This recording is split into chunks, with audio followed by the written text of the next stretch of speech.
I can see it in their eyes. Empty people filled with care, headed who knows where. In case you're wondering, no, you haven't clicked on the wrong podcast by accident. I've got a real soft spot for music from the Pacific Islands. I grew up around it. I have many musically talented friends from the Pacific Islands. For me, the culture, food, and music of the Pacific Islands is like a warm hug. If you're a Christian, you've probably heard this song before, but if you're not, the song is called People Need the Lord, and it's a really beautiful song. It's being performed by the Fulton Adventist University College Choir all the way over in Fiji. You can find the full song at Adventist South Pacific on YouTube. Let me just play you a little more of the song. They go through private pain, living fear to fear. Laughter hides their silent cries.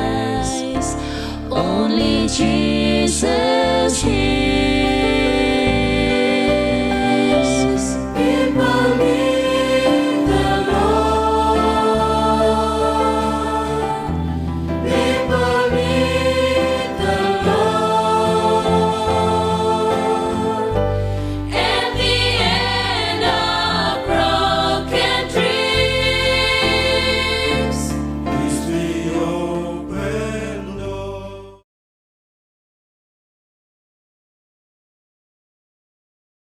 The Pacific Islands and those who hail from them are an important part of our global community. The cultures of islands like Samoa, Tonga, PNG, and Vanuatu far predate the cultures of relatively modern societies like that of Australia, New Zealand, and the United States.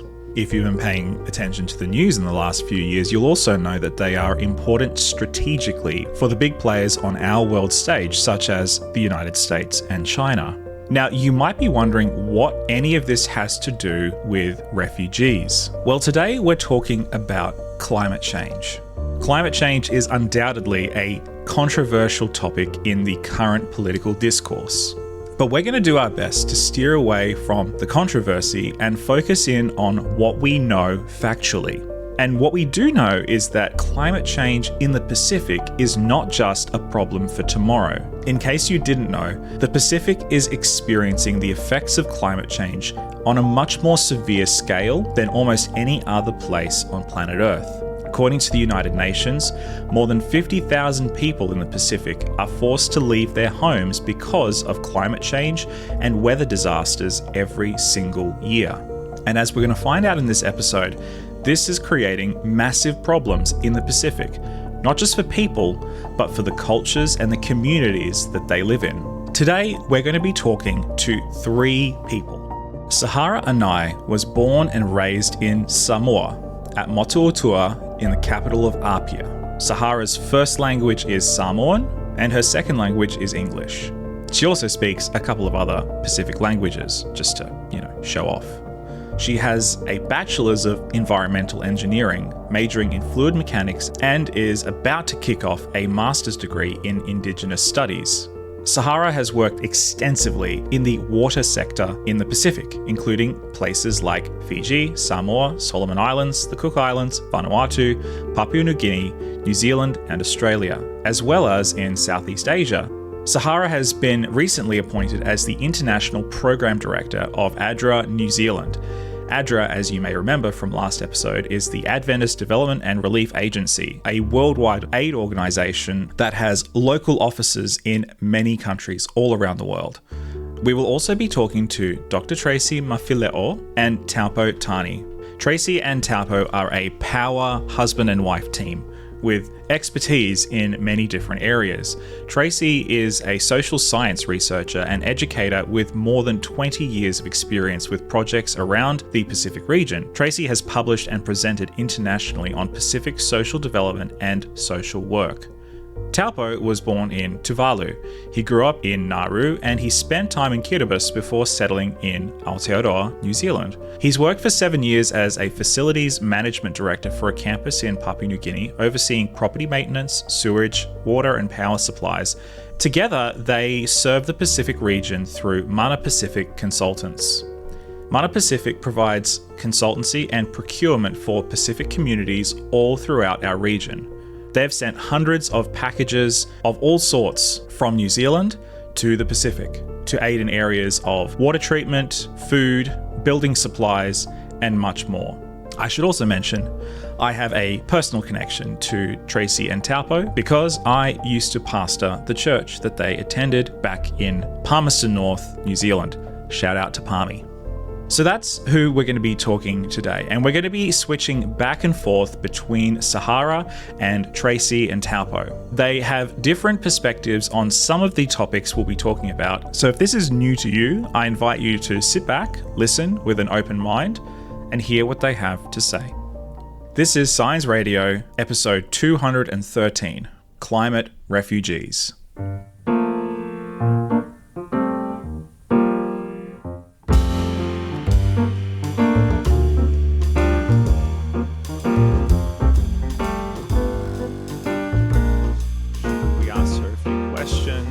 These are those questions, etc., etc. So, whenever you're ready, I'll just ask the first question. When I sat down to talk with both Sahara and Tracy and Taupo, I thought I'd start with the most obvious question.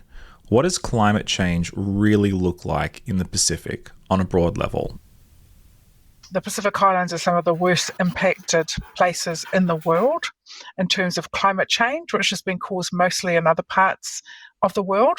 Pacific peoples and Pacific Island nations, especially low-lying islands like Tuvalu, Kiribati, etc., are facing the brunt of climate change. And I mentioned to you earlier that we've just finished a big project at Mana Pacific Consultants on climate mobility in the Pacific, and looking at climate mobility through multi-generational family stories. And so that was in 6 Pacific countries, including Tuvalu. What we found out from those stories is some of the impacts are around food security. So the soil quality has changed. Also, there's less fish and the fish are smaller because of the rising sea temperatures. In some places, the land mass, it's already quite a small living space and there's been population growth, but also the available livable land is shrinking. And so an impact of that, for example, in some of the places that they're unable to bury their dead, their loved ones who passed away on their island. So some communities are planning relocation for the whole island back to the mainland or to other places. So they're quite severe impacts for people that are happening right now. Often in places like Australia and New Zealand, we think of climate change as a future risk. But what our research showed us is that these are risks that are being navigated and faced and experienced right now. From personal experience working in the Pacific, climate change impact is seen extensively in areas of water supplies and food security. But it's much larger than that. Drought is becoming longer, drying up the streams and rivers that communities depend on for water supply for drinking, washing, and just everyday life. The long droughts as well are also increasing soil salinity, making it harder for families to grow food and healthy crops. So the quality and the nutrition of crops have diminished significantly, adding to malnourishment and economic challenges. When I was in Tuvalu, let's say in the 80s, there was never a thing of king tide. So the king tide is when the moon is closest to the earth, and so the sea level will rise higher than the normal high tide. And it usually coincides with the heavy storms. So the tide will be at its maximum, and then plus the king tide, and then we have stormy weather with rainfall. And so the water got nowhere to go because the sea is actually pretty much level with the land. And so they would have nowhere to go but just to pile up on the land. And it's usually around February to April. And so that impacts the airport. So if the airport is actually underwater, they'll cancel the flights, which is, quite detrimental to the... Just a quick reminder that Taupo hails from a tiny little island nation called Tuvalu. Tuvalu is situated in the Pacific Ocean between Australia and Hawaii. It's just over 5,000 kilometres away from Australia. It's actually closer to Hawaii than it is to Australia. A 2021 census estimates that the population of Tuvalu is just under 12,000 people. So it's a tiny place. But I'll let Taupo explain a little more. Yeah, it's probably one of the smallest group of islands. And so the total land mass, I would say, is about 12 square kilometres of 8 islands that are separated by A lot of ocean. a lot of ocean. So each island is 8 islands, 9 islands. All of them are distinctively different, like with their own dialects and their own cultural. Yeah, they're all different. They're all Tuvaluans, but have different words for things, different things. And so 8 islands combine up to about 12 square kilometers. And so you have, let's say, a big island that looks like a ringworm with a big lagoon, but the land that surrounds the lagoon are very small. It can be like you can have 1 foot in the lagoon and 1 foot in the Pacific Ocean kind of thing. Let's say in the capital island, the widest part would have been probably 300 to 400 meters wide, and then it tapers down to a point. If you know anything about the Pacific, you'll know that storms and cyclones are a regular feature in the yearly weather cycle for Pacific nations. And so my next question was, how has climate change affected these storm seasons in the Pacific? I think having been there myself to some of the islands, places where I used to swim or remember that had beaches are no longer there. A lot of the seawater, it's knocking away a lot of the soil that filters the wells, and more frequent storms, more than I ever remembered, and might probably, let's say in a 10-year span, probably would have had 1 cyclone. That's going back 20, 30 years ago. Now it's 4 cyclones a year or thereabout. We have cyclone seasons that have now shifted. In the 1990s, our cyclone season was November to April. And now we start preparation for cyclone seasons from October, sometimes September, all the way to May. Tropical Cyclone Lola, Category 4, for example, hit Vanuatu in mid-October. And this is outside of the cyclone seasons that we're used to. And earlier in that same year was Cyclone Judy and Cyclone Kevin, both at Categories 4, hitting back-to-back. I have never, in my 44 years of living, known 2 cyclones to hit back-to-back. And in April, again, this is outside the cyclone season, was Cyclone Harold. So you see the patterns taking place here right before your eyes. Cyclone season is becoming longer. And when it hits, they hit really strong at Category 4. Thousands of lives collectively are lost in the Pacific. And you put this in a ratio, it is a significant number because we don't have large populations.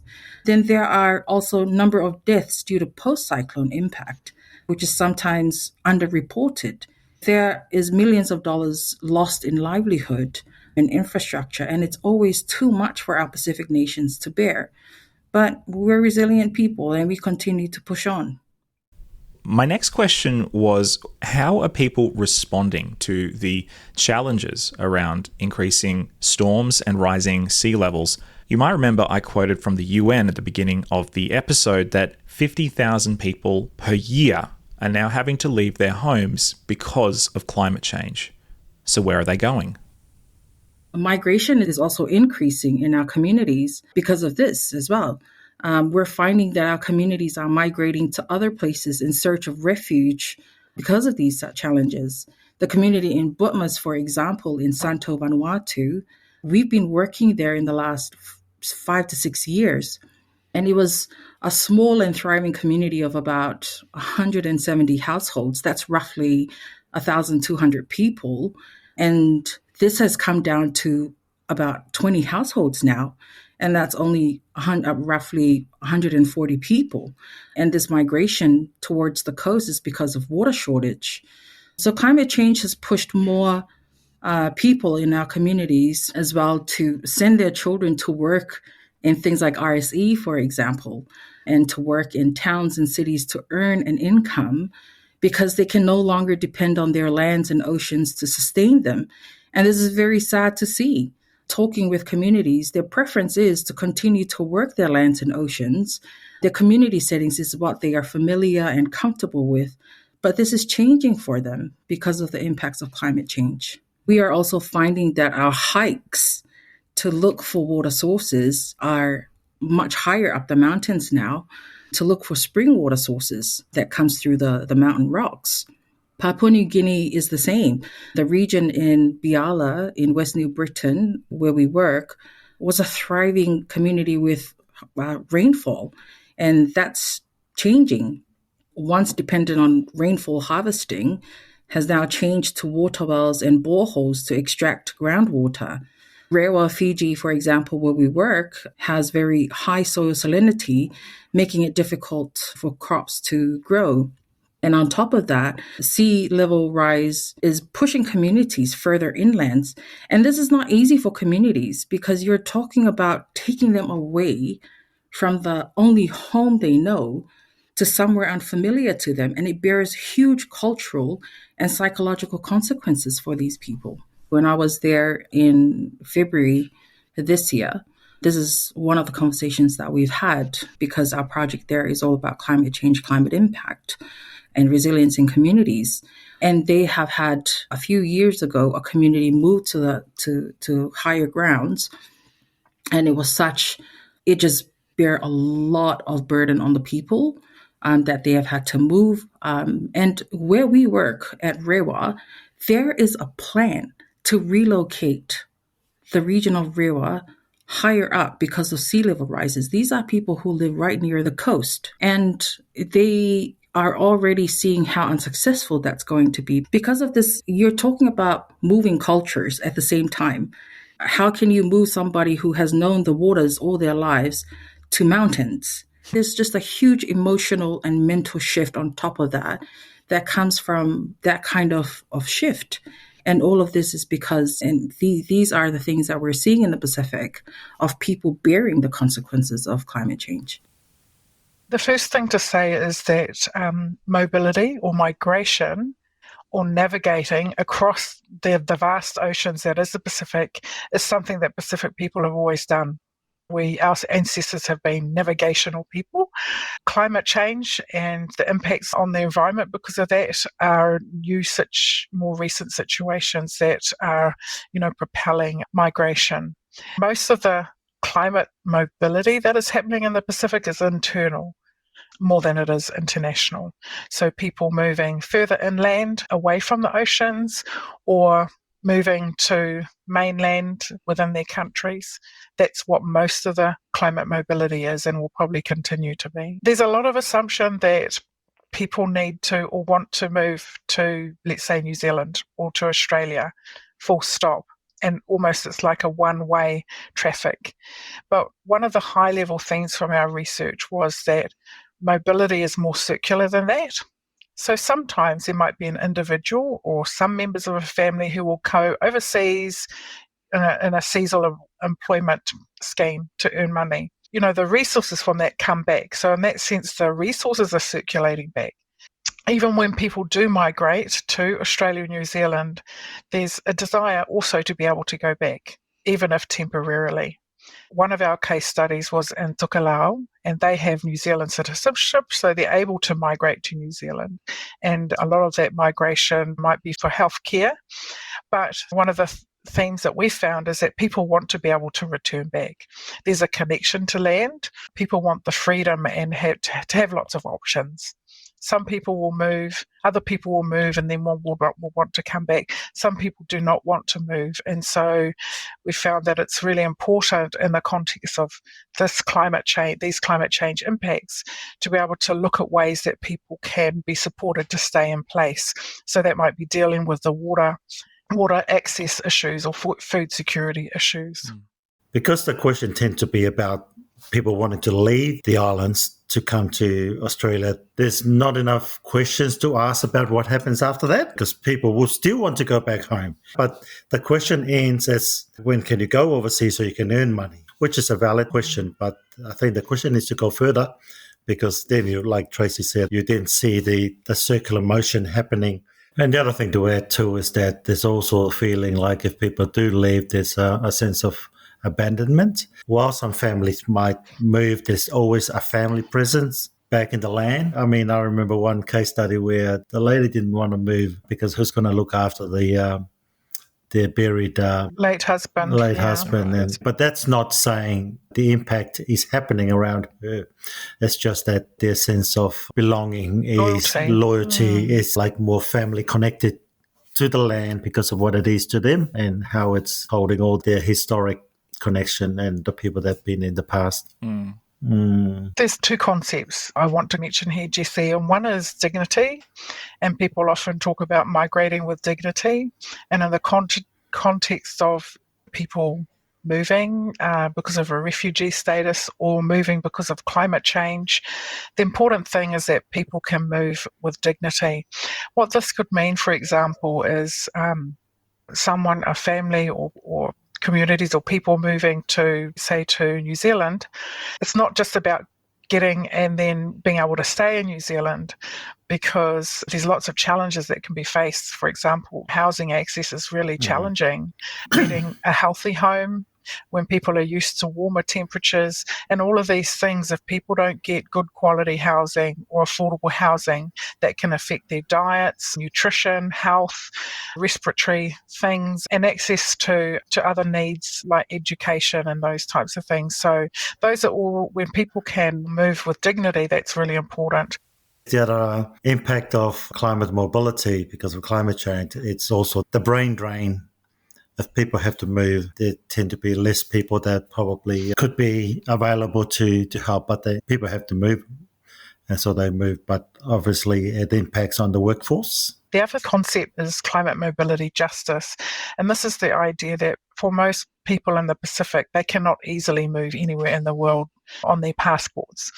I'm on a New Zealand passport and I can just about go anywhere quite easily in the world. So not everyone is on a level playing field when it comes to mobility. And so this is another factor to think about. It's a big picture thing. It's not just changes in the environments, but there are restrictions in terms of the resources, but also the ability to move. It's something to think about, both dignity and justice when it comes to climate mobility.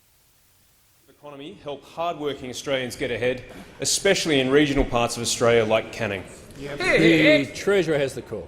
Thank you, Mr. Speaker. This is coal. Don't be afraid. The Don't be scared. The Treasurer knows the rule on crops. It's coal. It was dug up by men and women who work and live in the electorates of those who sit opposite. From the Hunter Valley, as the member for Hunter would know. It's coal that has ensured for over 100 years The Deputy that Australia Prime Minister has enjoyed an energy competitive advantage that has delivered prosperity to Australian businesses and has ensured that Australian industry... If you pay attention to Australian politics at all, you'll no doubt have recognised that now infamous moment where former Prime Minister Scott Morrison gets up in Parliament with a lump of coal and goes on a diatribe about the importance of the coal sector in the Australian economy. The issue of climate change has become a highly politicised issue, with many on the far right of politics straight up denying climate change, or at the very least, doubting the severity to which climate change is a threat. And so I asked Tracy, Taupo, and Sahara, what would they say to somebody who has doubts about climate change? Yeah, I guess we're not the scientists, but it's well recorded. You can look up any articles and many books to see that the kind of more industrialised countries are most responsible for the emissions that have caused impact, and that are which the Pacific is, as you mentioned, bearing the brunt of. There is loss and damages policies now that are being drawn up by Pacific nations to alleviate the damages that's already happening. There could be sort of fundings that could be like as a compensation thing towards a lot of this adaptation work, mitigation work. There's a lot of push from the islands to make sure that the big contributors are actually doing something about it, you know, whether it's fossil fuel use or waste management process. But one thing that I can also add in is that, let's say, with a lot of the damages that are happening in the islands, there's a lot of reduction in homegrown gardens. So there's a lot of food being brought in from outside, and that itself contributes to waste issues at the moment. You can't send containers of delicate stuff without being packaged properly. And even though you want to reduce the amount of rubbish going over, they have to be packaged properly. But the problem is there's not a process to dispose of those waste. And so there's a lot of landfills that are growing to capacity. And while people are trying to say we need to reduce the amount of waste, but the reality is if stuff has to come in from outside, waste is part of it. There's a lot of discussion about how best to reduce a lot of those waste because, a lot of those packagings are needed. Let's say landfilling is still happening in the big countries, but it's even worse in the small islands. Technology and how best to process a lot of these things is still not up to scratch. I am Samoan. I was born and raised in Samoa, and I have seen the changes right before my eyes from childhood growing up of the impact of climate change. And I am an engineer myself. So in terms of infrastructure, water supply, and that sort of stuff, our seawalls have had to move significantly further and further inland because we see the coast and the ocean coming in. For the skeptics, it's fine. It's their prerogative to have their own beliefs and stick with that. But what I can tell you is that we are living the consequences of this. We are living the consequences of climate change, and we are seeing it before our eyes year after year. And I don't think being a skepticism is going to change climate change. Yeah. This whole conversation, I've been wondering one question. Is there hope in all of this? If the Pacific truly is being eroded away by the effects of storms, cyclones, and rising sea levels, is it just a matter of time until Pacific islands like Kiribati, Tuvalu, and Tokelau are washed away forever? Is there hope for Pacific nations? What does the future look like? I asked all of our guests that same question. Right now, a lot of the Tuvaluans are very hopeful that they can do little bits and pieces to retain whatever land they have. There's a lot of donor funders that are chipping in to support those work. There's a lot of seawalls being built, reclaimed land projects have been happening. It doesn't restore the islands to its former glory, but it just reduces the damages that can happen further to the islands, and that kind of is typifying, let's say, the national spirit where everybody's just doing what they can to, from government down to grassroots. Yes, people still move, but the spirit of trying to maintain their sovereignty and islandship, it's still there. So people are trying, and the governments are trying, and I know with a lot of the other island groups doing the same kind of thing. I mean, it's not a feeling of hopelessness where throwing up your arms. People are still doing something. And that's because of the hope that their country will still be there despite all these environmental challenges. Pacific governments have gone through and continue to go through significant efforts to counter the impacts of climate change. Each Pacific nation, for example, has their own national implementation plan, NIP. They have climate change action plans, disaster risk reduction policies, plans and policies to cut greenhouse gases, carbon emissions, you name it. They have all of these things. Even down to the community level, they are exercising these things, putting these things into practice. We also have a healthy number of participation of Pacific representatives in different climate change forums and conferences, held by United Nations and all else, all over the world year after year, and including our part in this Paris Agreement. But this has to be a collective effort, like I said before, from all nations all over the world, because the burden of climate change continues to sit heavily in our low-lying Pacific Island nations. And I'm not convinced that the larger and developed countries understand the depth of this impact in our Pacific people. You yourself individually can contribute something to help. Things like, rather than taking your car to the shop, how about you take a nice stroll to the shop and back home? Just little changes that we can do. In our work in ADRA, we also practice these things genuinely within our organization in New Zealand, being more paperless. For example, the reduction of our carbon footprint has been in the form of going into the office only twice a week, and the rest of the days of the week we work from home. Even our international travels is no longer up to Air New Zealand to do, but this is dictated by our in-country partners of when they need us. So our travel has reduced significantly from 2-3 times a month to just once every couple of months. That's what, and it's an intentional effort that people have to put in individually to help. And it's possible that we can do that. Yeah, some of our participants, or a lot of the participants in the research that we did, talked about practical adaptation and saying there have always been, storms and environmental things happen, and people are quite resilient and adaptable. There was one country where we did our project, and the government was quite explicit and quite strong that we are not thinking. They were quite wanting to dispel, and they were concerned that they didn't want research that was going to bring that narrative in. So they were very, strong about this narrative of we are staying here, we're not sinking, we're not climate refugees. So really rejecting that kind of narrative. There's definitely heaps of resilience and hopefulness. People are moving on, and there's hope. And actually faith was a lot of that. We had a lot of the families who took part were Christian, and that was one of our themes as well. And it's really interesting because we talk about existential threat that it is, and yet there's this kind of hope that rises above. This hope and faith in God. And also another high-level theme of ours was communal, collective, working together is what made people strong. So be able to deal with the different impacts and support each other is how people were resilient, are being resilient in the face of climate change impacts. So there you go. There is hope. I recognize climate change is an incredibly complicated topic that is well above my pay grade. I hope this episode has given you a broader perspective about the community that we all belong to.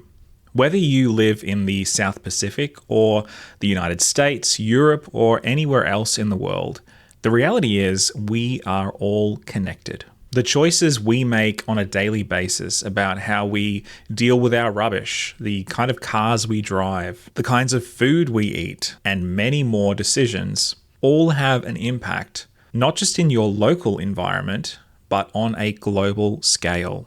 Maybe you can't change the tide, pun intended, on your own, but together we can make a difference. Whether it's something as simple as choosing a recyclable bag over a plastic bag, or writing into your local politician to urge your local government or even your national government to enact policies to combat the spread of climate change in the places it's most affecting. The South Pacific is an incredibly beautiful part of our world. Imagine the tragedy that would be the loss of the Pacific Islands in a few generations' time. No matter how you feel about climate change, I invite you to join the conversation. If you have something to say, you can get in touch with us on our social media platforms on Facebook, Instagram, X, or any others. All of the links will be in the show notes. If you've enjoyed this episode, please consider giving it a rating or a review on the podcasting app of your choice. For all the links that I mentioned in this episode, they'll also be in the show notes. And for everything else Science, you can just head to sciencemag.com. That's sciencemag.com. Thanks for listening, and I'll see you in the next episode.